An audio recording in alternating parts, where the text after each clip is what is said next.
People think that being an introvert is just being quiet, but the truth is, most introverts are wounded people, carrying insecurities, fears, and past scars that keep them trapped in their own head.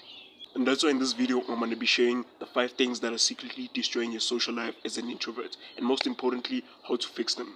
And that's why by the end of the video, you know what's holding you back, why you struggle to connect, and how to build real confidence in your social life. But listen carefully, this isn't just a video which you can just half watch while scrolling through other videos. You need to pay your full attention when watching this video, because your social life is very important. It shapes your relationships, your opportunities presented to you, and your future. Because if you don't pay attention, you'll be stuck in the same patterns that have been holding you back for years. And if you want help going even deeper, I created a program just for you where I can help you one-on-one. To not just fix your social anxiety, but to go deep in the wounds that are causing it.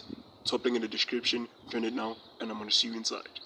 So number 1, not embracing your true authentic self, which is what most introverts actually do. Not only introverts, but people like extroverts who don't enjoy their social life throughout the fullest.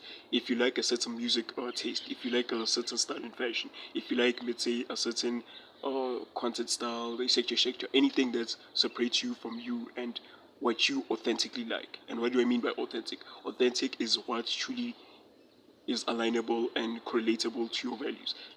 You shouldn't let external validation influence your preferences, just in general. When you do not live to your true authentic self, it lessens your social experience. I mean, imagine, you want to fit into a group because you know what, they look cool. Therefore, you go there and then after you start acting like, okay, you're into this and that and that and that. Well, your true authentic self ain't like that for real.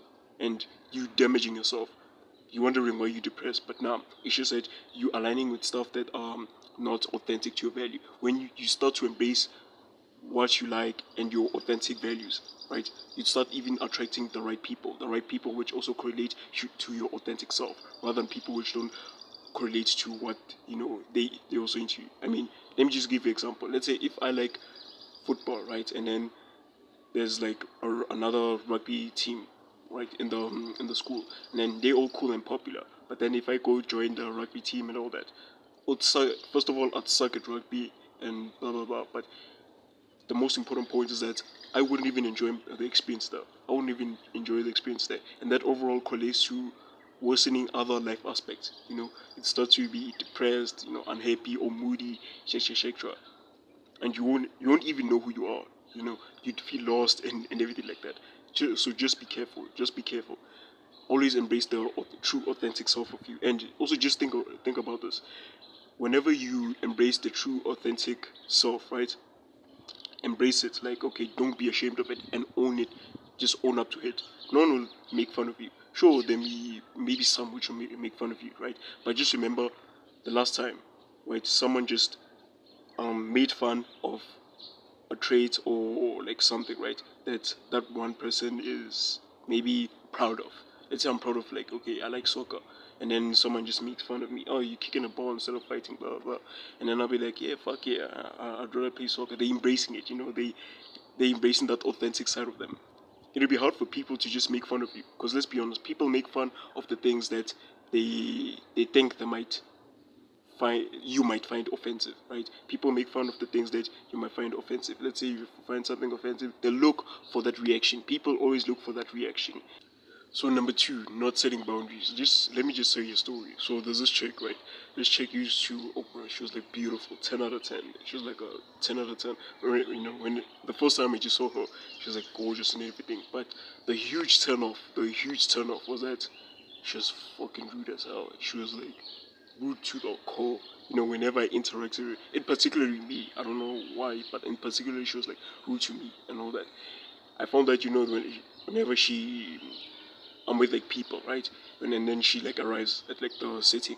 She'd always greet the others and then just leave me behind. I do not know. She like hated me for some reason. I really don't know. But overall, she was just rude and everything like that. And I wasn't even enjoying my experience around her. You know, whenever she's around, I'm like, oh, look, there's going to be that tension again. There's going to be that, you know, that unhealthy tension. You know the difference? There's healthy tension and there's unhealthy tension. But I'm going to explain healthy tension just in a bit, right? But that chick was like really fucking rude, bro, like to the core. And also, same, right? There's also this other guy, right? This other German guy. He's like a German guy, white and all that. And then whenever I was always around him, right, he would be rude, but he wasn't rude to, you know, in a way that he was conscious about. He was rude because maybe he's got like some like problems at home, and then he's like throwing it out on people, etc., etc. So it wasn't only me, but everyone was talking about him like from behind. Everyone was like, "Fuck, he's so rude. Did you hear him today? He was like this. Did you hear him today? He was like that." And I felt like a pussy, participating in that, in gossiping about how rude he was, instead of literally going to him directly, or even the girl. I remember going to the girl or them directly, and then just confronting them. And communication is really key when you're around a social situation. Just understand that not everyone will be perfect. Everyone has flaws. Even if you're around me, there will be flaws, but communication is really important. If you have a problem with someone, just tell them. But in particular, that also helps you have a much more better social experience by actually respect. Imagine the amount of respect you'd have if you literally confronted someone, right? Not in a rude way, but as I always say, social skills are literally skills. Like just by confronting someone, if let's say they're rude or they this, if maybe they do something that you don't like, it's literally a skill to confront someone. So therefore you need to improve on that skill, improve on the skill of confronting someone without coming off as a jerk or disrespectful, etc. But at times I will agree, there are times where you should just come off as a jerk, or you should just outburst. But most of the time, like 80% of the time, you should come off in this respectful and sort of like serious way, so that they could also take you serious. But in general, I ended up confronting the German guy. Literally, you see the girl. What happened with the girl? I just never saw again. I don't know why, but I never saw again. But when I met with the German guy and then he was rude, blah blah blah, I just got reminded, flip, is it gonna be like meeting the girl again for every day? I mean, I remember that girl used to like meet her every day, and I was not enjoying my social experience. Like for real, I was developing like this resentment, even for this German guy. I was just developing like this resentment for him.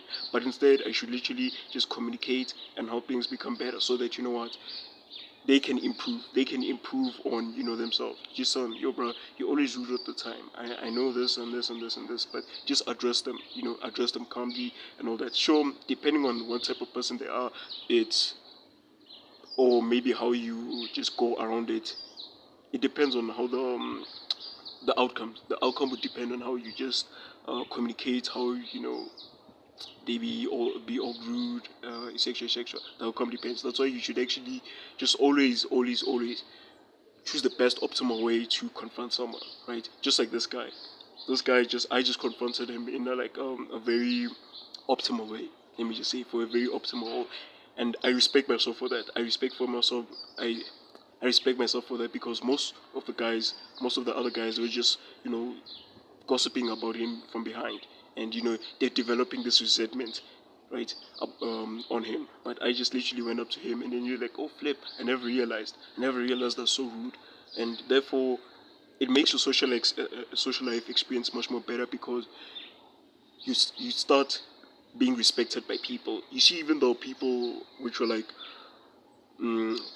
also being disrespected by this German guy, they also respected me, because I literally had the balls to confront him. I literally had the balls to go up to him and tell him in a manner which he could also understand, and also he could also cooperate in. You know what? And he also respected me, but he also respected me. But like, hey, I appreciate the direct confrontation. I didn't know, and yeah, man. He also, like, whenever I'm around him, he literally respects me for that. He literally respects me for that, and our relationship is better. And he's been much more polite, right? He's been much more polite. For sure, here and there he does get rude, but I always like now consistently go like, oh, you're being rude again. Okay, yeah, blah blah blah. But just confront them. It's not something that you usually can usually overthink, blah, blah, blah, but just do it, and just do it. And whenever you deal with rude people, it's also a blessing. See it as a blessing, because life is all about perspective. See it as a blessing to learn how to deal with this certain type of person, because it's life, bro. It's life. Doesn't mean when people. I remember with this girl, I didn't confront this girl, right? Because I wasn't self-aware about this part where I need to like confront a person, blah blah blah, etc. But if I confronted the girl, maybe she would have been rude, blah blah blah, and yeah. But overall, okay, let me just tell you what happens when they don't cooperate. Let's say you tell them, and then they just don't cooperate. the thing is, you need to now start distancing yourself from them. I mean, sure, maybe you're forced in a group. Let's say you're in a workplace and that girl, the person that you confronted directly doesn't want to, cooperate into improving themselves. Then you need to start distancing yourself from them. Whenever you interact with them, just interact with them on a casual basis, where you must to. Not that, you need to just always interact with them where it's always a friendly vibe and everything like that. You need to just interact with them sometimes here and there just to see. That's what I call healthy tension. So healthy tension comes from the tension which, there's improvement in the situation. There's improvement and there's an advantageous and elements for you. You know what I mean, right? Am I putting this into right words? Advantageous elements for you. Let me just explain this deeper so that you would understand, right? So I also noticed, right? I remember also I confronted this other guy for being all rude, disrespectful, and etc. And then there was this tension. Of course, there's going to be tension, right?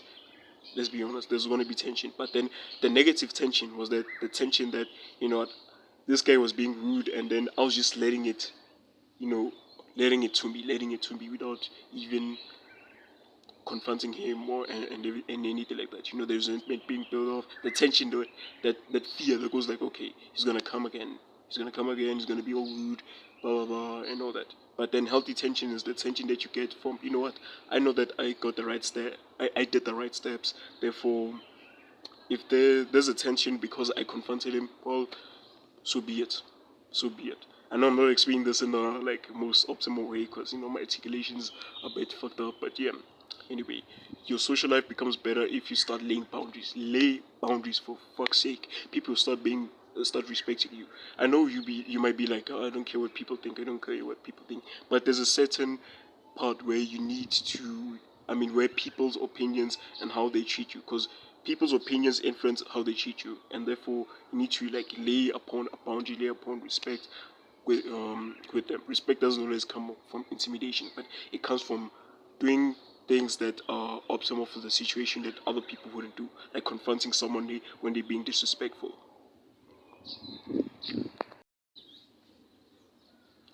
Number three, surrounding yourself with the wrong energy / not having fun. So in general, I remember in school, right? Let me just start with another story. I remember in school there's different types of groups. There's different type of groups, but then I was also friends with this and that and that and that. I was mixed up. I was one of those fucked up guys which are mixed up. So I noticed that in the beginning I was all nerdy, I was all chilling with the nerds, the geeks, who like anime, who like books, who chose subjects like physics and all those hard subjects, right? In the beginning. And then later on I changed into some other subjects. But then I noticed there's this certain friend group, right? Where they I call them the nerds. Let me just refer them to the nerds because they're geeks and nerdy, blah blah blah.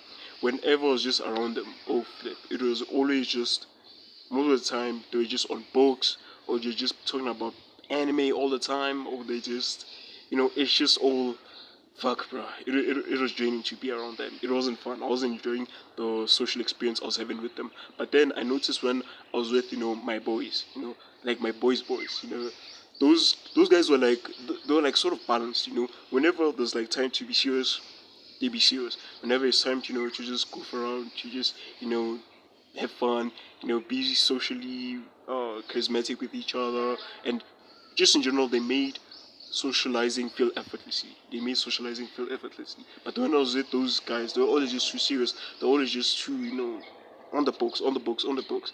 Yo, bro, let's chill and let's go just do this and this and this. Oh, no, I'm studying for my physics exam. Oh, I'm studying for my life science. And bro, it was just annoying as fuck, bro. For goodness sake, they just chose hard subjects which were always Jane. It was a full time job for them for some reason. But I was always around friends which are really nice. And again, this story was just to set an example. Whenever I was with those guys, socializing was really much more fun. And they're also cool guys. They were really wise. Sometimes we would even have deep conversations about how would improve our goals. Not only that, but what we usually put things into action. Not just talk, but put things into action. Whenever this guy needs help, sure, I got you, bro. Oh, you need a camera, boom, I got you. You need cash, boom, I got you. Oh, you need to do this and this and this. Let me give you tips. Let me give you advices. Let me just set you up with this and this and this other person. These guys are like fun. And then in general, when you're like with these boring nerds, it's so flippin' boring, bro. You'd start hating socializing because of them. You'd start being like, I need to be alone, because fuck. And then again, it goes to this point, aligning with people which are not authentic to your values. When you align people which are not authentic to you, well, starts not enjoying your social experience. But also, this law kind of contradicts when I bring up the points of improvement. Sure, some people are not compatible with your energy, but then there's certain aspect that you yourself need to improve on. Let's say if you're boring and charismatic, sure, let's say if I was a nerd, I would obviously enjoy my social experience, like studying, blah blah blah, and all that, right? Studying is good, don't get me bad. Studying is good if you want to get good grades and all that, but overdoing it and not adding fun to your life is just it's a lack of improvement in your life. But like for real, you always serious on books. You don't like have fun. You don't keep things balanced and all that. You're too nerdy. You're too much of an inexperienced guy in life. You just all you know is just books, books, books, books, books. But when it comes to chicks, nothing. When it comes to just doing this, nothing. Like all you do is just books, and that's not the way. You need to also just start improving on your charisma, your ability to speak to girls. This and that and that and that, so that you could also be fun. But in general, I have a much more fulfilling social experience, and I know it's the same for you. Even the nerds, you see, when I was always around the nerds, they usually were, boring and all that, right? But when I used to be around them, they used to like me being, you know, me being with them, and they used to call me as fun guy. Oh, when are you coming to chill with us again? I'm like, sure, I can come. Blah blah blah. All that. They used to like how it was and all that, but they were just flipping boring to the core. They didn't even know how to talk to girls, and fuck, it was disgusting. And let me just tell you this: if you chill around, there's also other friend groups which I call like the negative friend groups. These people are just always negative, always negative. They just bring off negative vibes. Whether they root to each other, I don't know how they root to each other. They always, or some are just, can I say this?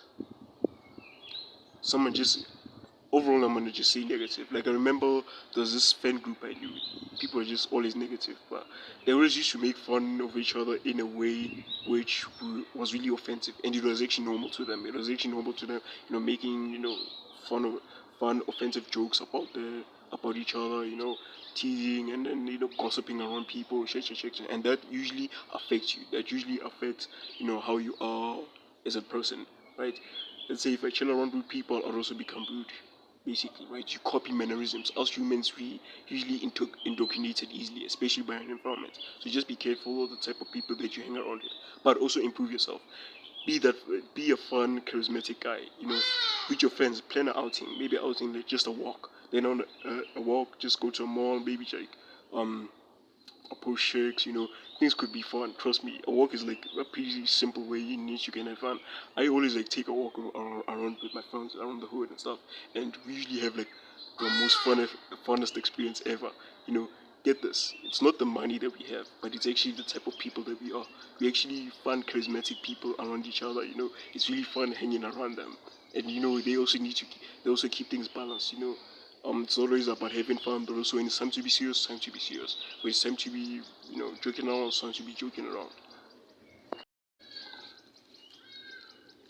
And I know here the hot thing is that okay, should I then cut off my friends? Maybe you've got like a rude fan group, or maybe you got like a nerdy fan group, or maybe something in correlation that's not giving you the best optimal social experience that you could have with friends. Then my solution here is to literally start exploring other friend groups, start meeting people. That's the importance of socializing. When you start talking to more and more and more and more people, you'd expand like the people right? Number one. Also, you start increasing the likelihood of meeting someone which is authentic to you. I mean, someone also which brings out the best social experience like with you, right? That's the really good example. Like for me, I talk to new people each and every day, and that allows me to like meet a lot of people which are like-minded. Also sure they can bring me opportunities and all that.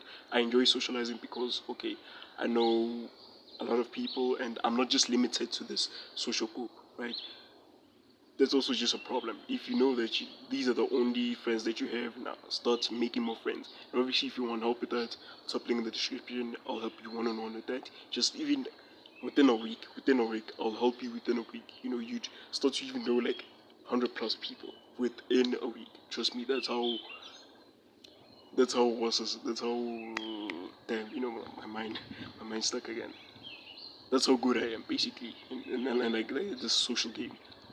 Just 100 people. Like for me, I talk to like, let's say, close to 100 people per week. Like 100 new people per week, 100 new people, 100 new people. And sure, the thing is, you shouldn't always accept everyone, right? If I see that this guy's got bad energy, then sure, I first confront them. And then if I see that they're not willing to change, I then move on. I just move on. And it's not always about cutting them once and for all, but slowly moving on, especially with that close group friend. It's just slowly moving on. You could chill with them, but chill with them less. And then be open to chilling around other people and make sure it's the right people. People which also make you improve in life. People which make you improve in life, are fun to chill around with, who like the bad habits, like going to, like, smoking and all that.